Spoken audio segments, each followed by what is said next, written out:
ये क्वेश्चन हमारा है, सिद्ध कीजिए वर्गमूल 5 एक अपरिमेय संख्या है।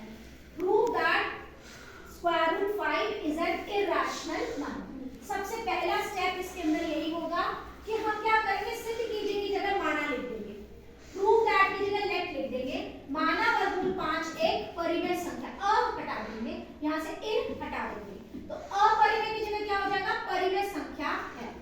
और let square root 5 is a rational number. Rational number कैसा होता है, बटे की फॉर्म में होता है, डिवाइडेड बाय यानी कि अपॉन में होता है। तो हमारा आ गया वर्गमूल 5 बराबर है p बटा q, q 0 के बराबर नहीं है। p तथा q are two prime integers, p तथा q सह अभाज्य पूर्णांक है। सह अभाज्य का मतलब होता है उनके बीच में कोई भी कॉमन गुणनखंड नहीं होता।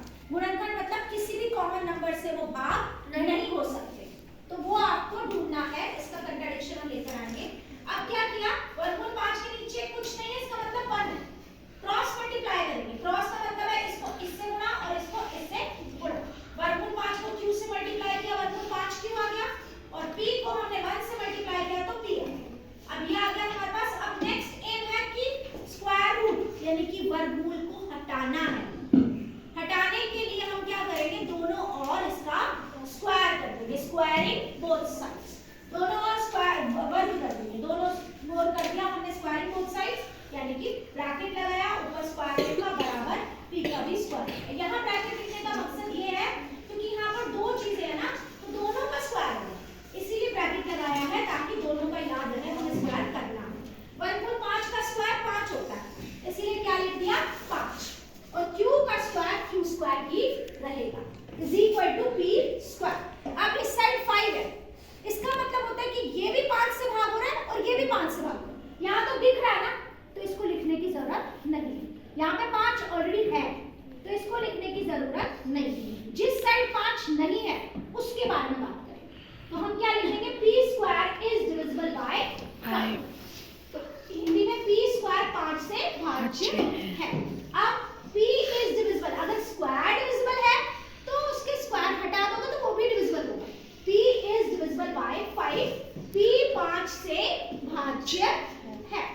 अब जब भी कोई नंबर 5 से भाज्य, 2 से भाज्य, किसी से भी भाज्य होता है उसको 2 गुणा नेक्स्ट नंबर लिख सकते हैं। जैसे 10 को हम 2 गुणा 5 लिख सकते हैं। लेकिन अगर हमें p पता नहीं है तो 5 के साथ जो क्वोशिएंट आएगा, भागफल आएगा, हमें पता नहीं है, इसलिए उसका नाम हमने m डाल दिया। p बराबर है 5m, ठीक है, p बराबर है 5m। अब यहाँ पर p है और यहाँ पर p स्क्वायर, मुझे दोनों को इक्वेट करना है, यानी कि p को खत्म करना है, तो मेरे को यहाँ भी स्क्वायर चाहिए होगा, इसीलिए दोबारा से क्या करेंगे, दोनों और वर्ग करने पर स्क्वायरिंग बोथ साइड्स, दोनों फिर से स्क्वायर करेंगे। यहाँ पे फिर सिंगल टर्म है ना, तो ब्रैकेट डालने की कोई जरूरत नहीं है। यहाँ पे फिर 2 बात टर्म्स नजर आ रही है, 2 नंबर्स नजर आ रहे हैं, तो इसलिए फिर ब्रैकेट डालेंगे और स्क्वायर करेंगे। 5 का स्क्वायर 10 नहीं होता है, 5 का स्क्वायर 5 गुणा 5 होता है, यानी कि 25 होता है। 5 का स्क्वायर 25, m स्क्वायर का m स्क्वायर आ गया। अब p स्क्वायर ये रहा, p स्क्वायर ये रहा, वैल्यू को रिप्लेस करेंगे। 5 square 5 q square as it is, 5 q square as it is equal to आ गया p स्क्वायर, यहाँ पे भी p स्क्वायर है, यहाँ पे भी p स्क्वायर है, तो p स्क्वायर को खत्म कर दो, इसकी वैल्यू ये वाली डाल दो, ये वाली सॉरी 25m स्क्वायर, ठीक है। ये 5 मल्टीप्लाई हो रहा है, उधर जाके डिवाइड हो जाएगा, कटेगा 5 एकम 5, 5 पंजे 25, q स्क्वायर बराबर है 5m स्क्वायर। अब फिर से इधर 5 दिख रहा है ना, तो इसके बारे में बात नहीं करेंगे, जिस तरफ 5 नहीं दिख रहा है उस तरफ बात करेंगे। q स्क्वायर 5 से भाज्य है, q square is divisible by 5, फिर स्क्वायर हटाइए, q is divisible by 5, q 5 से भाज्य है। स्टार्टिंग में मैंने आपको समझाया कोप्राइम का मतलब होता है उसका कोई कॉमन गुणनखंड नहीं होना चाहिए, पर आपने यहाँ देखा ये क्या लिखा था, p 5 से भाज्य,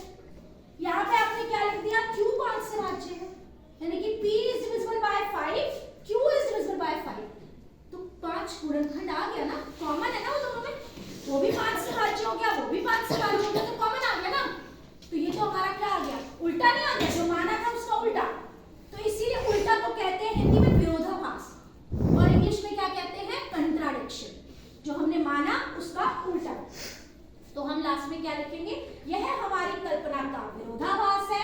इंग्लिश में लिखेंगे it is contradiction to our assumption, इसका मतलब जो हमने माना था वो गलत था, अर्थात हमारी कल्पना गलत थी, आवर assumption was wrong। इसके बाद लास्ट लाइन फिर से लिखेंगे, जो आपको सिद्ध करना था ना वो लिख देंगे, सिद्ध कीजिए, हटा दीजिए, बस यहाँ लिख दीजिए अर्थात √5 एक अपरिमेय संख्या है, hence √5 is an irrational number। Then that's all the question। यहाँ तक